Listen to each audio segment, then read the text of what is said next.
এখনো কয়েন গুলো মসজিদে আসে না 2 টাকার নোট এখন ফকিরেও নেয় না। ফকিরে নিবে কি? ঢাকায় যেই দেখলাম ওরে বাবা, কোনো ফকির এখন মুখ দেও ভিক্ষা করে না, সবাই ওই ব্লুটুথ মাইক্রোফোন কিনে নিয়েছে, ব্লুটুথ ওই স্পিকার কিনে নিয়েছে। আল্লাহর বান্দা চেয়ারে বসে আর ওই ব্লুটুথ জুড়ে দিয়েছে, সার চেয়ারে বাসারে।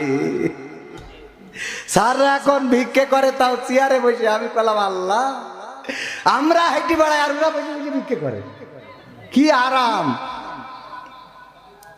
আছে না নাই? আমি প্রায়ই বলি, আমার গেটের সামনে, আপনাদের এলাকায় আসে, ভ্যানে করে এক ফকির শুয়ে থাকে, মাইক বাজে, সামনেটা আসে না আপনাদের এলাকায়? হ্যাঁ, ওই অফিসার আসলো, আমি গেট খুলি, আমার আবার ফকির দেখলেই কেন জানি একটু রাগ হয়, কারণ রাসূল সাল্লাল্লাহু আলাইহি ওয়াসাল্লাম ফকিরদেরকে কাজের জন্য উৎসাহ দিয়েছেন। এছাড়াও আল্লাহ রাব্বুল আলামিনের কাছে 2টা অপছন্দের হালাল, 2টা হালাল কিন্তু অপছন্দের, ঘৃণা। 1 নম্বর হলো তালাক, আর 2 নম্বর হলো ভিক্ষাবৃত্তি। এই 2টা কাজ আল্লাহর কাছে অপছন্দের, তবে হালাল। তো আমি অফিসারকে বললাম, ভিক্ষা নিতে যে গামলা ধরিছে, ফকির তো ভ্যানে শোয়া, আমি বললাম যে আপনি এই যে ভ্যানে করি ফকিরের ভিক্ষা নিতে আইছেন, এটা না করি আপনি ভ্যান চালাই তো ফকির চালাতে পারেন। তা বলছে হুজুর আপনি বুঝতে পারেননি। কেন? তা বলছে আমি ফকির নিয়ে আসিনি, ফকির আমার এনেছে। কেন? তা বলছে আমি ফকিরের ড্রাইভার। ফকিরের কি ভাই? ড্রাইভার। কেমনে কি? বলছে ফকির আমার বেতন দেয়। বলছে ভ্যান, ওই যে মাইক, এই যে গামলা সব ফকিরি, ও আমার কাড়ি নিলে আমার চাকরি শেষ। ও তো ফকির না, ও মালিক। আল্লাহ, ও বস। আরবি ভাষায় কফিল, হ্যাঁ আরবি ভাষায় কি? কাতারে বলে মুদির, আর সৌদি আরবে, এই দূর সিঙ্গাপুর, মালয়েশিয়ায় বলে বস। ও নিয়ে আইছে, বলছে আমার মাসে মাসে বেতন দেয়, তাই আমি এই নিয়ে আসি, এই যে গামলা ধরি, এই করি বেড়াইতে হয়। তাই আমি বলছি মাইক লাগানো কেন, একটু মুখী করতে। বলছে অত কষ্ট করি পারে কি? আমি শুয়ে রয়েছি কেন? বলছে বসে থেকে পারা যায় অত, এজন্য আরামসে ঘুম দিচ্ছে, দায়িত্ব সবে। ও আমার ভাইয়েরা, এই ফকির, আল্লাহ রাব্বুল আলামিন ফকিরকে ধনী করে দিতে পারে না। এক ফকিরের সার্চ করে দেখা গেল 2-3-4 লাখ টাকা ওর বাস্তার মধ্যে, খাওয়ার সময় হয় না, মারা যাওয়ার সময় দেখা যায় কত ফকির মারা গেছে, ঘরে টাকা ভর্তি, বাস্তার পরে টাকা ভর্তি, ভিক্ষে করতে করতে মরে যায়, তাও টাকার নিশা ছাড়ে। এরকম মানুষ আমাদেরও আছে না নাই? যদি বলেন ভাই চলেন উমরাটা করে আসি, টাকা তো কম হয় নাই, হজটা করে আসি। হজে জাতি কত টাকা লাগে তুমি জানো? পাখাম করা যায় আমার পরে হজ ফরজ হয়ে যায় কোনো? হ্যাঁ, হজের কথা কও, আমি হজ করা যোগ্য হয়ে যায় কোনো? ভাই ওই পশ্চিম মাঠে 1 বিঘে জমি বেচতে চাইলো, নিতে কনে। আরে বাবা, ও জমির কথা শুনলি এনার্জি। হ্যাঁ, তোমার চাষির নামে ব্যাংকে কটা টাকা আছে, দেখো যদি হয় নোবানে। আরে শয়তান, আছে না নাই? 1,25,30,000 টাকা দিয়ে ওমরা করতে যাওয়ার সুযোগ হয় না, অথচ 4 লাখ টাকা বউতে লাগতে দিতে পারে। কথা কয় না? ও কি দেয় কি শেষ চাই? যে চলি গেছে যে আবার মামলা করে যে টাকাও লাগবে, চলি যাবে, টাকাও নিয়ে যাবে, আইন সবকের কি? এই জন্য আমার 50,000 টাকা চলি গেল, অসুবিধা নেই, থাকলে 1 রাতি ওয়াজ করলে হয়ে যায়। ও মনে করে যে মাঝে মাঝে অ্যাকশন নেবে, আমি কই অসুবিধে নেই, 1 রাত কি? হ্যাঁ, যাই হোক, ও আমার ভাইয়েরা, আলোচনায় আসি। আমি যেই কথা বলছিলাম, আল্লাহ রাব্বুল আলামিন আপনার জায়গাটা ফিরিয়ে দিবেন যদি বিশ্বাস থাকে। ইব্রাহিম আলাইহিস সালামকে দিয়েছেন, আইয়ুব আলাইহিস সালামকে দিয়েছেন, ইউনূস আলাইহিস সালামকে দিয়েছেন, নূহ আলাইহিস সালামকে দিয়েছেন, আদম আলাইহিস সালামকে দিয়েছেন, লূত আলাইহিস সালামকে দিয়েছেন, মুহাম্মদ সাল্লাল্লাহু আলাইহি সাল্লামকে দিয়েছেন। এমনি ভাবে শুধু নবী সাল্লাল্লাহু আলাইহি সাল্লাম নয়, এই জমিনে শাহজালাল, শাহ মাকদুম, তিতুমির, শরিয়াতুল্লাহ, মুন্সি মেহেরুল্লাহ, আর বর্তমান জামানায় আল্লাহর দ্বীনের পথে অনেকেই ফাঁসির কাস্টে ঝুলে গিয়েছেন। বলেন তাদের সম্মান বাড়িয়ে দিয়েছেন কি? বাড়িয়ে দিয়েছেন কে? এখন যেই দিকে যাই সেই দিকের গণজোয়ার আছে না নাই? কথা কয় না, আছে না নাই? যেইটা শেষ করতে চাইলো সেইটাই আবার তারা কয় এখন আমাদের এইটা ছাড়া রাস্তা। ওবায়দুল কাদের থাকলি বলতো আমরা এখন এই পথেই চলবো। ঠিক না বেটে? বলতে এখন আর আমাদের খেলা হবে, এখন তোমরা খেলা করবে আমরা দেখবো, কথা কয় না। এখন খেলা হবে তোমাদের, আর আমরা হব দর্শক, গ্যালারিতে বসে থাকবো। আরে আল্লাহ রাব্বুল আলামিন এভাবেই তো বিজয় দান করে। ধৈর্যের দরকার আছে না নাই? ধৈর্য ধরলেন, বিজয় দিয়ে দিচ্ছেন কে? এমনি ভাবে যদি অন্যরাও ধৈর্য ধরে, বিজয় দিবেন কে? যদি অধৈর্য হন, লাঞ্ছিত করবেন কে? আল্লাহ লাঞ্ছিত করেছেন ফিরাউনকে, নমরুদকে, হামানকে। আল্লাহ লাঞ্ছিত করেছেন আবু জাহেলকে, আবু সুফিয়ান, উতবা, সাইবা, মুগিরা, আবু লাহাব। এমনি ভাবে অসংখ্য কাফেরকে লাঞ্ছিত করেছেন। যারা আল্লাহর বিকল্প পথ খুঁজতে চেয়েছে, তারা দুনিয়ায়ও পথ পায় নাই, আর আখেরাতেও পাবে। আর যারা আল্লাহর পথ খুঁজে নিবে, দুনিয়ায় তারা সম্মানিত হবে, আর আখেরাতে তাদের মর্যাদা দিবেন কে? আল্লাহ ডাক দিয়ে বলবেন, ইয়া আইয়ুহান নাফসুল মুতমাইন্না ইরজিই ইলা রাব্বিকি রাদিয়াতাম মারদিয়া ফাদখুলি ফি ইবাদি ওয়াদখুলি জান্নাতি। ওগো আমার বান্দা, তুমি ফিরে আসো তোমার রবের কাছে, তুমি ফিরে আসো তোমার রবের কাছে সন্তুষ্ট চিত্তে এবং সন্তোষ ভাজন হয়ে, আর প্রবেশ দাখিল হয়ে যাও, আমার বান্দাদের কাতারে শামিল হয়ে যাও। আমার প্রিয় বান্দা যারা, প্রিয় বান্দা কারা? আল্লাহর নবী, আল্লাহর ওলি যারা ছিল, আল্লাহর ওলি কারা ছিল? শাহজালাল, শাহ মাকদুম আল্লাহর ওলি ছিলেন। মুন্সি মেহেরুল্লাহ, তিতুমির, বখতিয়ার, ইখতিয়ার, এমনি ভাবে আল্লাহর ওলি ছিলেন। আর আল্লাহর নবীদের নাম তো সবাই জানেন, তাদের কাতারে শামিল করে দিবেন কে? আর প্রবেশ করতে বলবেন জান্নাতে। এর থেকে বড় বিজয় কি মুমিনের আর হতে পারে? এই বিজয় চান কে? কে হাত দেখতে চাই? নারায়ে তাকবীর, লিল্লাহি তাকবীর। আল কোরআনের আলো, আল হাদিসের আলো, আমার নেতা তোমার নেতা, নারায়ে তাকবীর। আল্লাহ রাব্বুল আলামিন, আল্লাহর পরে যদি আস্থা থাকেন, বিশ্বাস যদি থাকে, আল্লাহ আপনার রাস্তা করে দিবেন। সেই আল্লাহর পরে বিশ্বাস রেখে দ্বীনের পথে চলার দরকার আছে না নাই? কোরআনের পথে চলার দরকার আছে না নাই? সমাধান খুঁজে খুঁজে ক্লান্ত হয়েছো যারা, সমাধান যদি পেতে চাও, সব পথ গিয়ে ভুলে কোরআন দেখো খুলে। সমাধান যদি নিতে চাও, সমস্যা যত সব দূর করে দিবে রব, সমস্যা যত সব দূর করে দিবে রব, যদি তুমি যাও চেয়ে যাও সমাধান। সমাধান খুঁজে খুঁজে ক্লান্ত হয়েছো যারা, সমাধান যদি পেতে চাও, সব পথ গিয়ে ভুলে কোরআন দেখো খুলে। সমাধান যদি নিতে চাও, কোরআন ধরি না বলে, কোরআন পড়ি না বলে চারিদিকে হই লাঞ্ছিত। কোরআন জানি না বলে, কোরআন মানি না বলে সব অধিকার বঞ্চিত। কোরআন ধরি না বলে, কোরআন পড়ি না বলে চারিদিকে হই লাঞ্ছিত। কোরআন জানি না বলে, কোরআন মানি না বলে সব অধিকার বঞ্চিত। মরিচিকার পিছে না ঘুরে মিছে মিছে, মরিচিকার পিছে না ঘুরে মিছে মিছে, কোরআনটা খুলে দেখে নাও সমাধান। সমাধান খুঁজে খুঁজে ক্লান্ত হয়েছো যারা, সমাধান যদি পেতে চাও, সব পথ গিয়ে ভুলে কোরআন দেখো খুলে। সমাধান যদি নিতে চাও, কোরআনেই খুঁজে পাবে সংসার নীতি, আর কি হবে রাষ্ট্রের নীতি। কোরআনের আইন চললে দেশে দূর হবে সব দুর্নীতি। কোরআনেই খুঁজে পাবে সংসার নীতি, আর কি হবে রাষ্ট্রের নীতি। কোরআনের আইন চললে দেশে দূর হবে সব দুর্নীতি। মানব রচিত মতে শান্তি খুঁজো না পথে, মানব রচিত মতে শান্তি খুঁজো না পথে, কোরআনটা খুলে দেখে নাও সমাধান। সমাধান খুঁজে খুঁজে ক্লান্ত হয়েছো যারা, সমাধান যদি পেতে চাও, সব পথে গিয়ে ভুলে কোরআন দেখো খুলে। সমাধান যদি নিতে চাও, কোরআনের সমাধান আছে না নাই? সব সমস্যার সমাধান। যারা বলেনি তাদের বিশ্বাস হয়নি। সব সমস্যার সমাধান, জোরে বলেন, সব সমস্যার সমাধান, সব সমস্যার সমাধান। এই কোরআনের সাথে আমাদের কারো বিরোধ আছে? আওয়ামী লীগ যারা, তারা কোরআন মানে না, মানে না। বিএনপি যারা কোরআন মানে না, মানে না। জামাত যারা কোরআন মানে না, মানে না। অন্য দল যারা করে তারা কোরআন মানে না, মানে না। কোরআন যদি মানে, জামাত করা লাগবে না, হেফাজত করা লাগবে না, চরমনাই করা লাগবে না, কওমি আটরশি আলিয়া কোনো কিছু করা লাগবে না। কোরআনের দল, কোরআনের আইন কায়েম করার জন্য যদি আমলিগরা জেগে ওঠে, সেই আমলিগ করলেও হয়ে যাবে, বলেন ঠিক কিনা?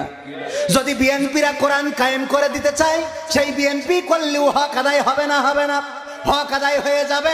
আমি কোন দলের কথা বলতে চাই না, আমি আমার কথা হলো কোরআনের দল করবে যারা, তাদের পক্ষে আমরা, বলেন ঠিক না বেঠে?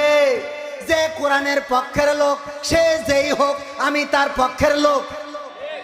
কথা ঠিক না বেঠিক? কোরআনের পক্ষে যেই কথা বলবে, কোরআনের চেয়ে সত্য কথা আর কেউ বলে না। হাদিসের মধ্যেও জাল হাদিস, হাদিসের মধ্যেও হাদিসের প্রকারভেদ আছে না নাই? 6টা তো সহি গ্রন্থ। কোনটা কোনটা? বুখারী, মুসলিম, আবু দাউদ, নাসাই, ইবনে মাজাহ, তিরমিজি। কয়টা বলেন? কয়টা? এই 6টা জিজ্ঞেস করলে অনেকেই বলতে পারবেন না, আমিও ভালো পারি না, তাও শিখে ফেলেছি। কারণ না বললে মাঝে মাঝে যদি ধরি বসে। তো এই 6টা হাদিস সিয়াসিত্তা আমরা সহি গ্রন্থ মনে করি। এই 6টারও প্রকারভেদ। বুখারী এবং মুসলিম শরীফে যে হাদিসটা এসেছে, সেটাকে আমরা আরো গুরুত্ব দিয়ে বলি মুত্তাফাকুন আলাইহি। বলি না? বলি না যে এই হাদিসটা খুবই গুরুত্বপূর্ণ, যে এই 2টা কিতাবে এসেছে।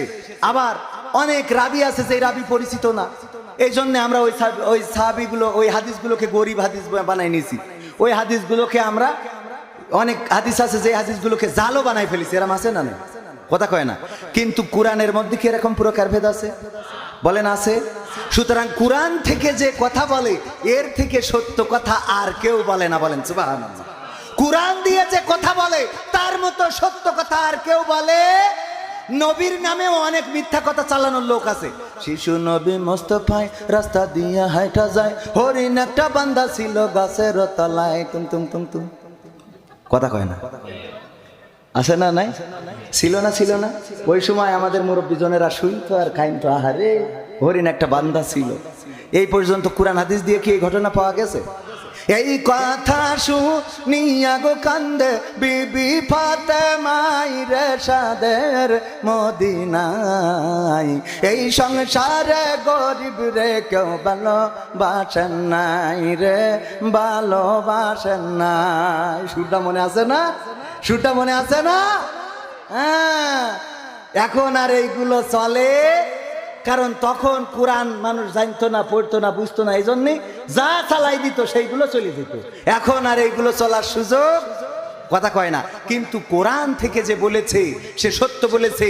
1400 বছর আগে যে বলেছে, 14 কোটি বছর, 1400 কোটি বছর পরেও যে বলবে, এইটাই সত্য কথা, বলেন সুবহানাল্লাহ। সুতরাং সেই কোরআনের কথা মানার দরকার আছে না নাই? আল্লাহ এই কোরআনে বললেন, ইয়া আইয়ুহাল্লাযীনা আমানু হাল আদুল্লুকুম আলা তিজারাতিন তুনজিকুম মিন আযাবিন আলীম।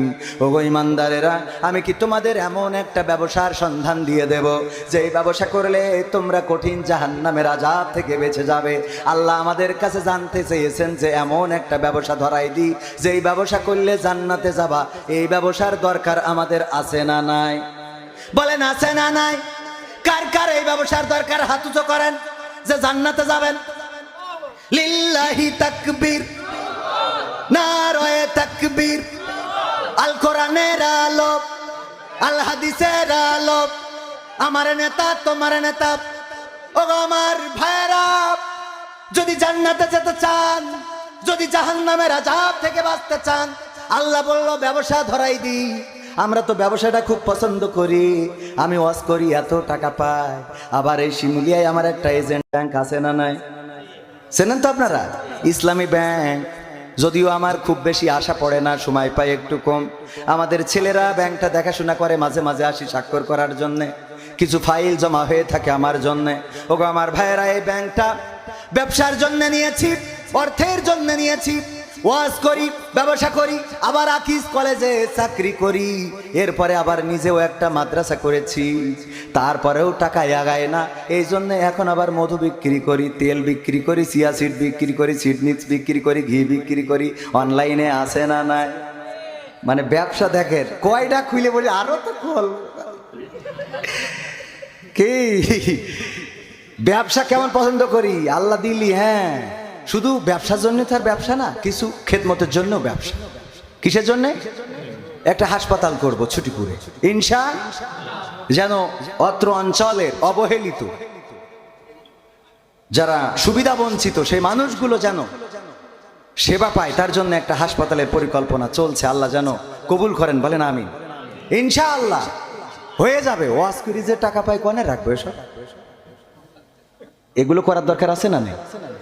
মাদ্রাসা করে দিয়েছি গত বছর ওয়াজের টাকা দিয়ে, আর এইবারের কিছু টাকা দিয়ে আলহামদুলিল্লাহ মাদ্রাসা কমপ্লিট। গত বছর করেছি, গত বছর মানে এই 2025-এর শুরু করেছি 200 ছাত্রছাত্রী। চিন্তা করতে পারেন এ দিয়ার মালিককে? আমি চিন্তা করছিলাম 50 জন হয় কিনা, 200। আর আমার যারা সহযোগী আছে তারা জানে যে প্রতিদিন আমরা ফেরত দিই, প্রায় প্রতি সপ্তাহে আসে যে বাচ্চা ভর্তি করবে, আমাদের ক্যাপাসিটি নাই। বললাম যে মাপ চাই, আপনারা জানুয়ারিতে আসেন ইনশাআল্লাহ। আমার উস্তাদ মাহবুবুর রহমান আছে সামনে, উনিও জানেন প্রতিনিয়ত অভিভাবকরা জোর করে এসে বাচ্চা নিয়ে ক্লাসে বসে থাকে, কয় ভর্তি নেন আর না নেন বসে থাকবেন। এই বছর আশা করছি যে 400+ হয়ে যাবে ছাত্রছাত্রী, এবং পড়ার মান আলহামদুলিল্লাহ। আপনার ছেলে জেনারেল পড়বে কিন্তু ক্লাস 8-এর মধ্যে ও কোরআনের 30 নম্বর পারাটা মুখস্থ করে ফেলবে। শুধু তাই না, ও এসএসসি পাস করবে, আইএ পাস করবে, অনার্স করবে, মাস্টার্স করবে, গ্রামে আসবে জুমার মসজিদের খুতবা দেবে। হ্যাঁ, এমন স্কলার তৈরি করব। খালি মনে করেন মাওলানা হইলেই নামাজ পড়াইতে পারে, হুজুর না হইলে পারে না। হুজুর বাদেও নামাজ পড়াই দেখাই দেবো যে ওরা কিরাম পারে। আমার থেকে বড় বড় হুজুর হবে, ওয়াজ করবে, তা আমি সামনে বসে শুনবো খালি। আর আমার একটাই উদ্দেশ্য, যদি পরকালের ময়দানে কোনো একজন ছাত্র বলে আল্লাহ আমি কবির বিন সামাদের প্রতিষ্ঠিত মাদ্রাসায় পড়তাম, আল্লাহ তুমিও জাহান্নামে নিও না, ওর একটু ক্ষমা করে দাও, আমার এইটাই সার্থকতা। এর বাইরে আর কিছু নেই।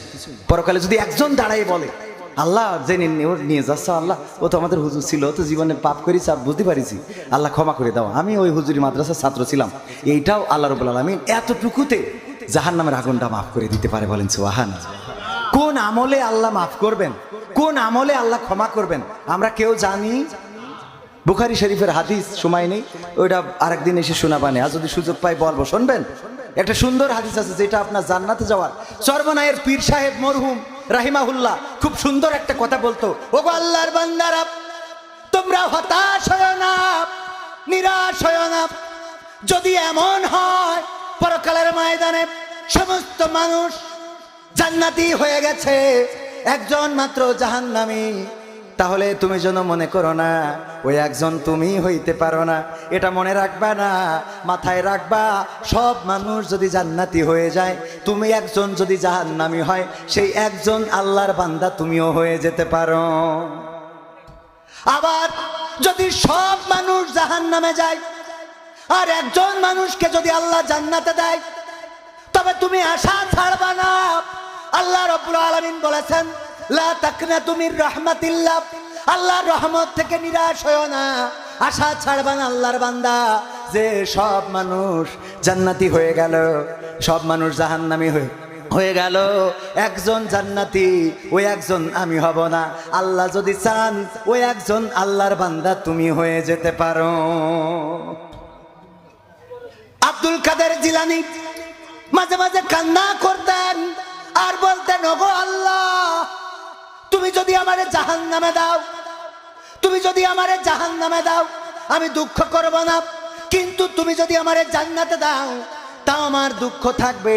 এই কারণে তুমি যদি আমারে জান্নাতে দাও আর যদি কোনোদিন আমার খবর না নাও, কোনোদিন আমারে যদি একটু নাম ধরে না ডাকো, আব্দুল কাদের জিলানী কেমন আছো, কেমন লাগে তোমার, জান্নাত কেমন হলো, যদি আমার খোঁজ না নাও তাইলে আমি জান্নাতে থেকেও কষ্ট পাবো।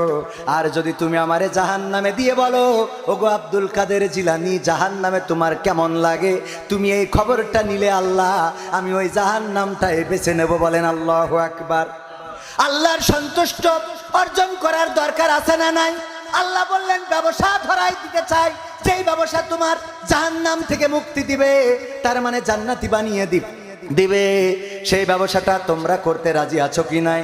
আমরা যদি আল্লাহর সাথে সরাসরি কথা বলতে পারতাম তাইলে বলতাম আল্লাহ রাজি, শিগগিরই ব্যবসাটা বলেন। আল্লাহ রাব্বুল আলামিন পরের আয়াতে বললেন তুমিনুনা বিল্লাহি ورسوله وتجاهدون في سبيل الله بأموالكم وأنفسكم ذلكم خير لكم إن كنتم تعلمون আমার আল্লাহ বললেন ওগো নবী আপনি যারা এই ব্যবসা করতে চায় তাদেরকে জানাই দেন আল্লাহ কোরআন দিয়ে নবীর মাধ্যমে জানিয়ে দিলেন আর সেই ব্যবসাটা হলো তুমিনুনা বিল্লাহ আমি আল্লাহর প্রতি ঈমান আনতে হবে ওয়া রাসূলিহি এবং আমার রাসূলের প্রতি ঈমান আনতে হবে ওয়া তুজাহিদুনা ফি সাবিলিল্লাহ এবং প্রচেষ্টা করতে হবে আল্লাহর রাস্তায় কার রাস্তায় জিহাদ মানে লড়াই করা মারামারি করা ফাটাফাটি করা কাটাকাটি করা এটাই সীমাবদ্ধ নয় জিহাদ শব্দের অর্থ হলো প্রচেষ্টা করা আল্লাহর রাস্তায় প্রচেষ্টা করা সেটা হতে পারে মসজিদ নির্মাণ হতে পারে মাদ্রাসা নির্মাণ হতে পারে টিউবওয়েল পোতা হতে পারে মানুষের জন্য গাছ লাগানো আল্লাহর রাস্তায় এই কাজগুলো করার জন্য আল্লাহ বললেন যদি আমার রাস্তায় প্রচেষ্টা করতে পারো বিয়াম ওয়ালিকুম মাল দিয়ে ওয়াংফুসিকুম এবং জান দিয়ে তবেই তোমরা সফল কাম হয়ে যাবে বলেন সুবহানাল্লাহ সফল কাম করে দিবেন কে এই ব্যবসা করার দরকার আছে না নাই বলেন আছে না নাই গলার আওয়াজ একটু জোরে বলেন আছে না নাই হাত উঁচু করে বলেন আছে না নাই জোরে হাত উঁচু করেন ঠান্ডে আছে না নাই হাত উঁচু করেছেন ভাইরা আমার আমি দেখে লাভ নাই দেখেছেন কি আল্লাহর রাস্তায় যদি ব্যবসা করতে পারে আল্লাহ রাব্বুল আলামিন আপনাকে ব্যবসায় যদি উত্তীর্ণ করেন দুনিয়া এবং আখিরাতে কল্যাণ দিতে পারে না বলেন পারে না সবচেয়ে বড় ভাগ্যবান তো সে যে আল্লাহর